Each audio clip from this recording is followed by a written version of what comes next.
Okay. ஓம் ஓ யார் சொல்லட்டும் first? நீங்களே சொல்லுங்க. சரி.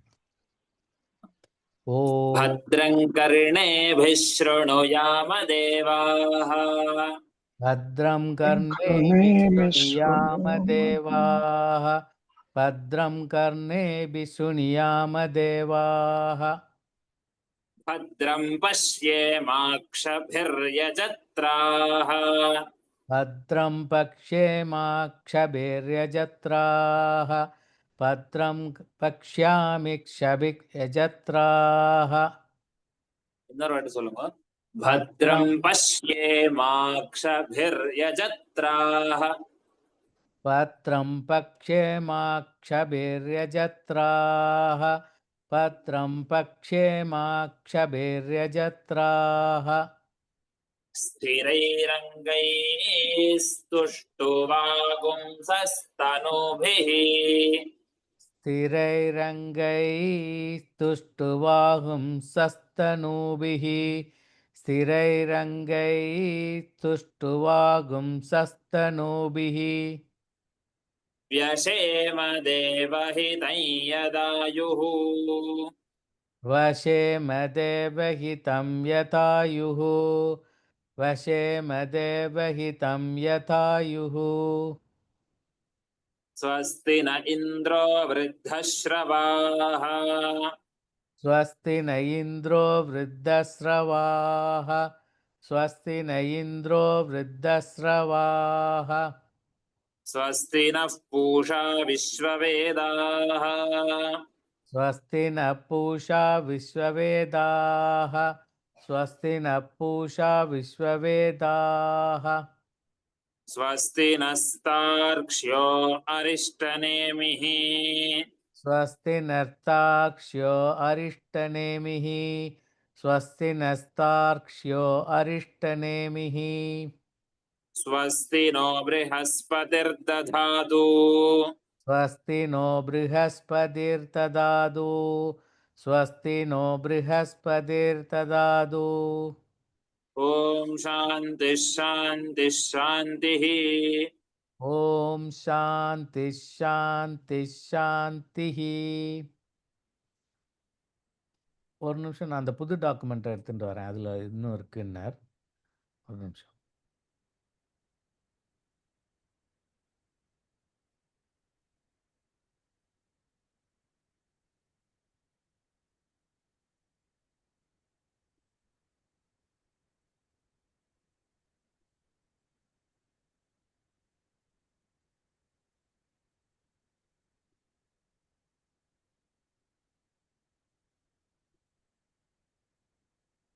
இது பழசேவோ அது?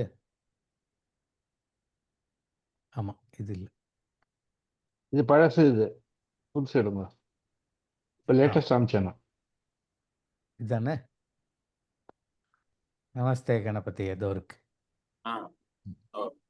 இங்க இந்த இடத்துல ஓம் லம் இல்ல, நம்ம லம் சேர்த்துக்கிறோம். ஏன்னா கணபதி வந்து கம் தான் பீஜாட்சரம். நான் லம் வந்து மூலாதாரத்துக்கு அது அந்த சக்கரத்துல மூலாதார சக்கரத்துக்கு வந்து லம் அப்படின்னு ஜபம் பண்ணுவா. சோ கணபதி தான் எல்லாத்துக்கும் மூலாதாரம். நம்ம சரீரத்துல இருந்தாலும் சரி, இந்த உலகத்துக்கு இருந்தாலும் சரி. அதனால ஓம் லம் அப்படின்னு அங்க சேர்த்துக்கிறோம். சேர்த்துட்டா நல்லது. அதனால ஓம் லம் தான் ஓம் சொல்லணும். லம் நமஸ்தே கணபதயே.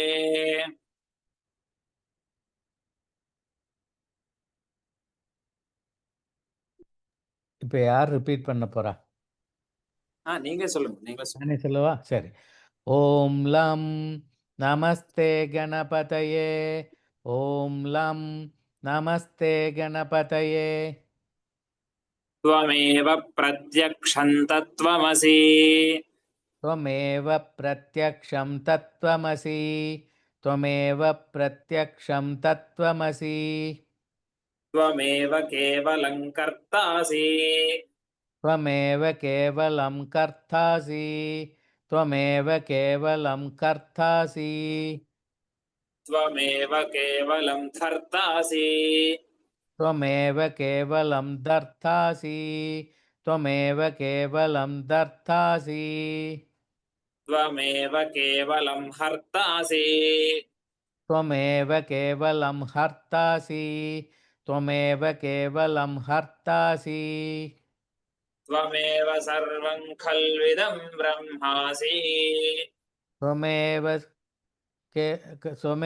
सर्वं कल्विदं ब्रह्मासि त्वमेव सर्वं कल्विदं ब्रह्मासि त्वं साक्षादात्मासि नित्यम् त्वं साक्षातात्मासि नित्यं त्वं साक्षातात्मासि नित्यम् ऋतं वच्मि हृदं वच्मि हृदं वच्मि सत्यं वच्मि सत्यं वच्मि सत्यं वच्मि ओके वेङ्कटेशन् नमस्कार नमस्कार अवत्वं माम् अवत्मम् अववक्तारम् अववक्तारम् अवश्रोतारम् अवश्रोतारम् अवदातारम् अवदातारम् अवधातारम्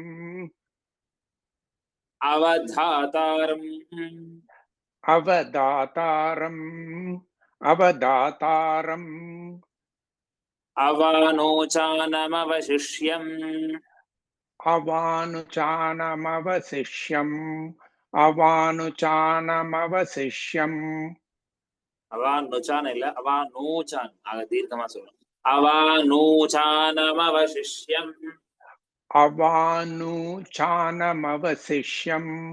अवानुचानमवशिष्यम् अवपश्चात्तात् अवपश्चात्तात्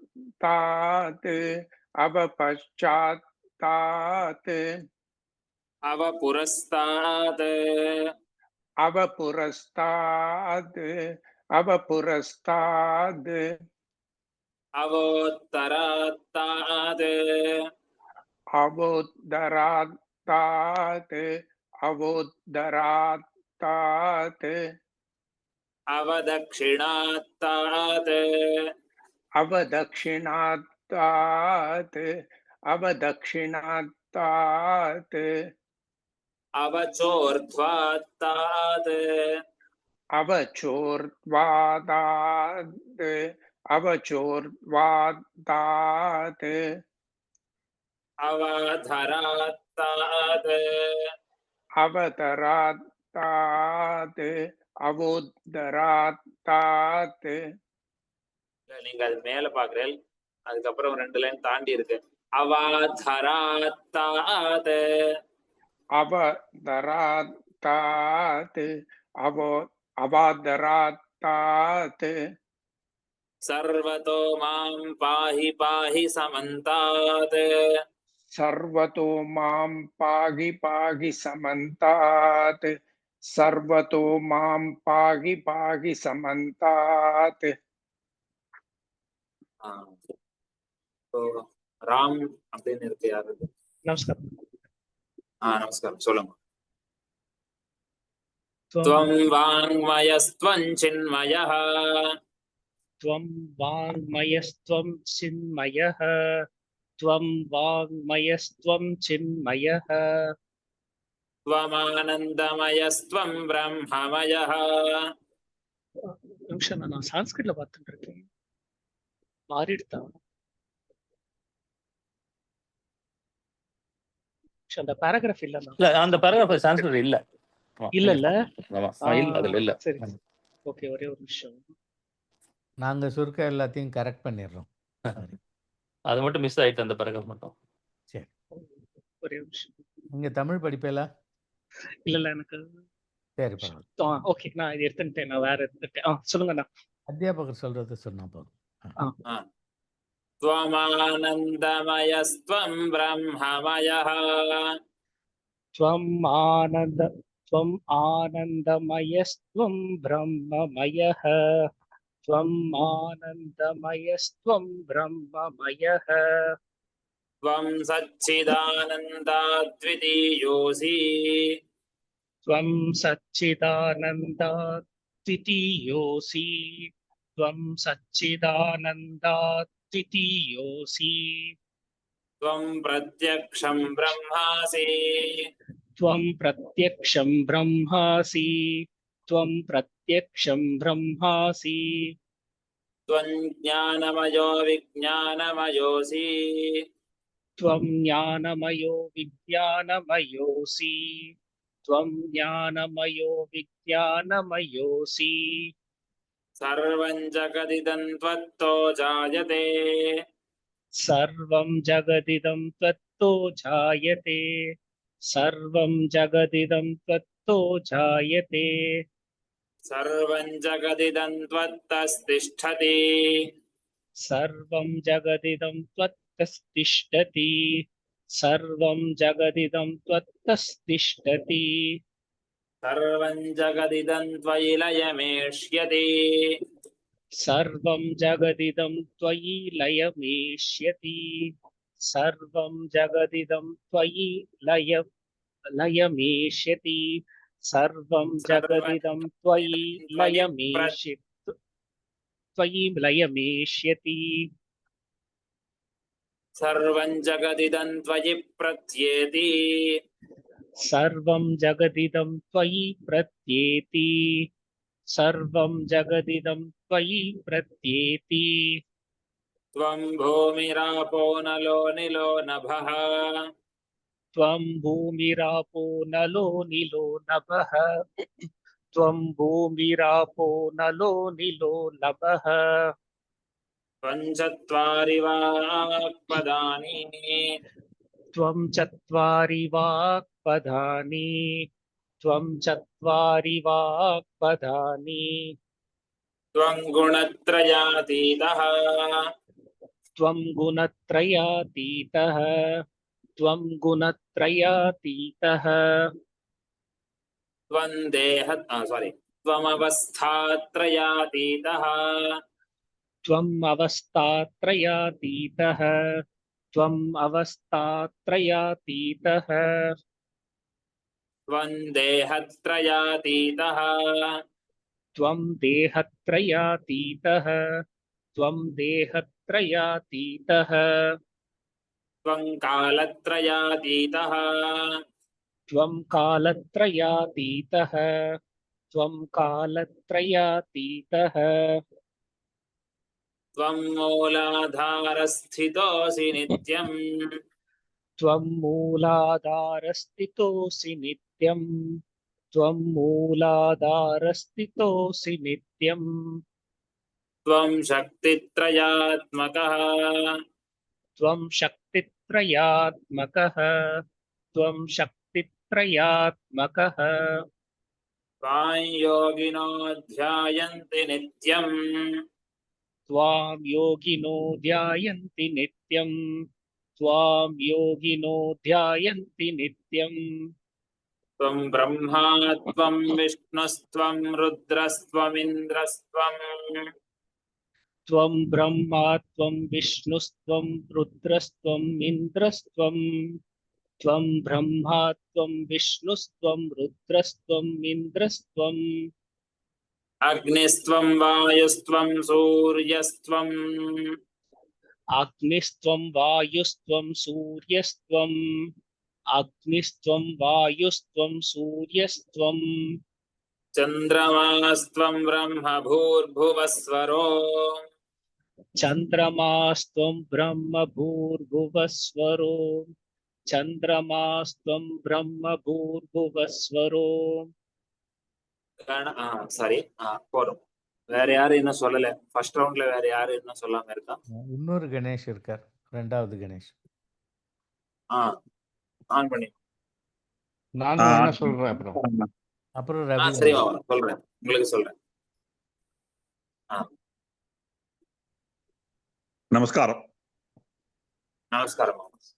गणादीं पूर्वमुच्चार्य वर्णादींस्तदनन्तरम् गणादीं पूर्वमुच्चार्य वर्णादींस्तदनन्तरम् गणादीं पूर्वमुच्चार्य वर्णादींस्तदनन्तरम् अनुस्वारः परतरः अनुस्वारपरतरः अनुस्वारपरतरः अर्धेन्दुलसितम् अर्धेन्दुलसितम् अर्धेन्दुलसितम् तारेण रुद्धम् तारेण रुद्धम् तारेण रुद्धम् एतत्तव मनुस्वरूपम् एतत्तव मनुस्वरूपम् एतत्तव मनुस्वरूपम्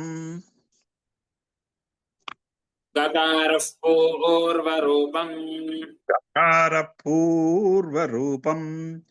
गकारपूर्वरूपम् अकारो मध्यमरूपम् अकारो मध्यमरूपम् अकारो मध्यमरूपम् अनुस्वारश्चान्त्यरूपम् अनुस्वारश्चान्त्यरूपम् अनुस्वारश्चान्त्यरूपम् बिन्दुरुत्तररूपम् बिन्दुरुत्तररूपम् बिन्दुरुत्तररूपम् नादः सन्धानम् नादसन्धानम् नादसन्धानम् सगुंहिता सन्धिः सगुंहिता सन्धिः सगुंहिता सन्धिः सैषा गणेशविद्या सैषा गणेशविद्या सैषा गणेशविद्या गणकऋषिः गणकऋषिः गणकऋषिः निसृद्गायत्री छन्दः निषुद्गायत्री छन्दः निसृद्गायत्री छन्दः श्रीमहागणपतिर्देवता श्रीमहागणपतिर्देवता श्रीमहागणपतिर्देवता ॐ गं गणपतये नमः ॐ गं गणपतये नमः ॐ गं गणपतये नमः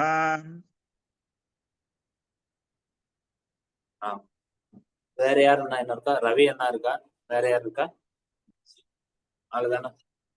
சரி, ரவி மாமா நீங்க சொல்லுங்க. ஓம் एकदन्ताय विद्महे वक्रतुण्डाय धीमहि ॐ एकदन्ताय विद्महे वक्रतुण्डाय धीमहि ॐ एकदन्ताय विद्महे वक्रतुण्डाय धीमहि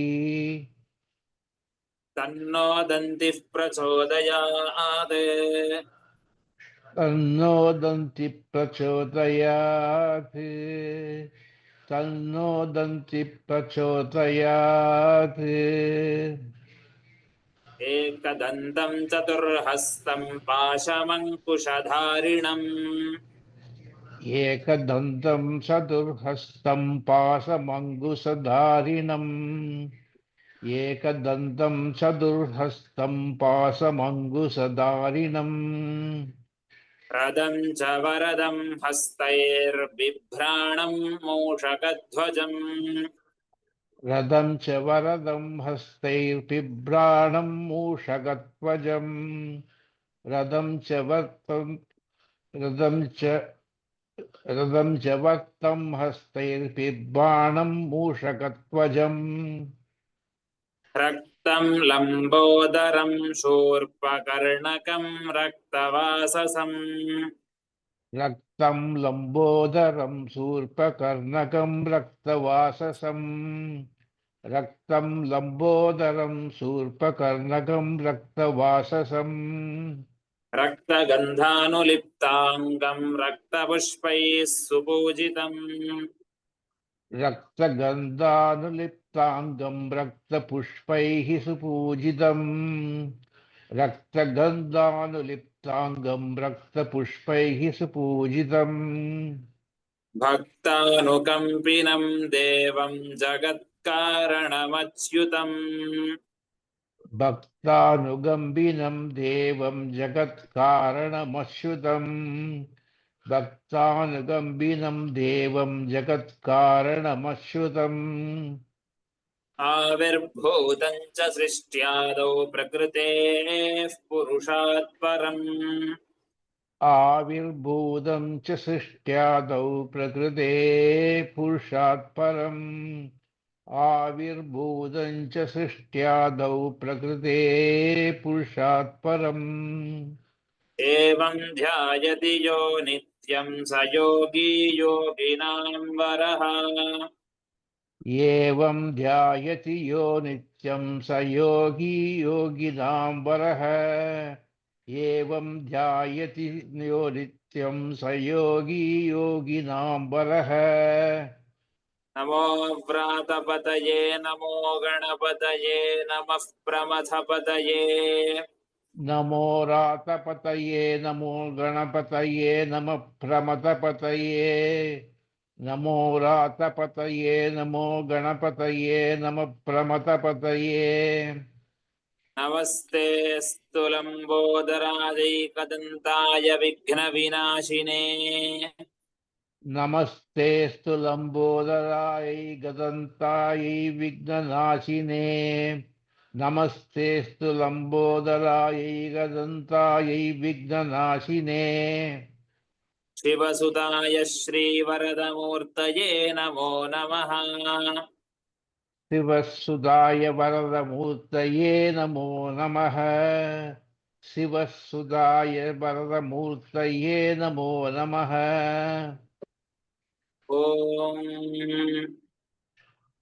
ॐ ॐ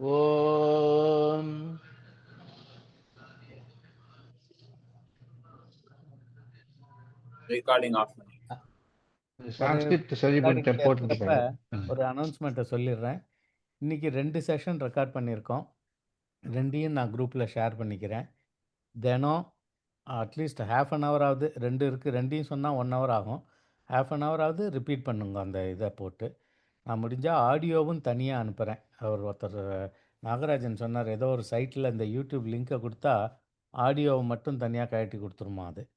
அது வேணாலும் நீங்கள் காதில் இயர்ஃபோனை வச்சுட்டு காதில் கேட்டுட்டே இருக்கலாம், மனசுக்குள்ளே வேணாலும் ரிப்பீட் பண்ணிக்கலாம். இது என்னென்னா அடுத்த வாரம் அத்தியாபகர் வரும்போது நம்ம இன்னும் கொஞ்சம் பெட்டராக காட்டிக்கணும். ஏன்னா இந்த ஸ்டேஜ்லேயே 3 மாதம் போனோம்னா அப்புறம் ப்ராக்ரஸ் ஆகாது. அதுக்காக ஒரு இந்த மாதிரி செஷன் ஒரு கொஞ்சம் நாள் ப்ராக்டிஸ் பண்ணிட்டோம்னா அப்புறம் 2 லைனாக சொல்லுவார். இதை நம்ம ப்ராக்டிஸ் பண்ணிட்டா தான் 2 லைனாக சொல்லும்போது 4 லைனாக சொல்லும்போது நம்ம கேட்சப் பண்ண முடியும். குயிக் ப்ராக்ரஸ் ஆகி நம்ம எல்லாம் ஒவ்வொருத்தராக முழுசாக சொல்ல ஆரம்பிச்சிட்டோம்னா இந்த 10 ஸ்லோகத்தையும் அடுத்தது ஏதோ சூக்தங்கள்லாம் ஏதோ சொல்லலாம், நம்ம அடுத்ததுக்கு போகலாம். அது சொல்லிட்டு நான் ரெக்கார்டிங்கை ஸ்டாப் பண்ணுறேன். இந்த ஆடியோ வந்து நம்ம அத்தியாபகரை விட்டே ஃபுல்லாக சொல்லி அதை போட்டால் போகிறோம் ரெக்கார்டிங்க்கு. நம்ம மீட்டிங்கும் யூஸ்ஃபுல்லாக தான் இருக்கும். ரிப்பீட் பண்ணுறோம் இல்லையா, நம்ம ட்வைஸ் அந்த டைம் வேணும் அவளுக்கு. ஆமாம், ஏன்னா வெளியிலேருந்து இன்னொரு ஆடியோ எடுத்ததுன்னா அதுக்கு இது கொஞ்சம் டிஃப்ரென்ஸ் வரலாம். நான் ப்ராப்ளம் சொல்லலை, நம்மளோட வீடியோவை கொடுத்தாலே ஆடியோ தனியாக வந்துடும். சில பேருக்கு ஏன்னா ஃபோனில் வீடியோ ஆனில் இருந்தால் அந்த டிஸ்பிளே ஆஃப் ஆகிடுதுன்னா வேதமும் ஆஃப் ஆகிடும். ஆடியோவா கொடுத்தோன்னா அவள் பேக்கெட்டில் ஃபோனை வச்சுட்டு கூட அதை ஹெட்ஃபோனில் கேட்டுருக்கலாம். ரெக்கார்டிங் ஆஃப் பண்ணிடுறேன்.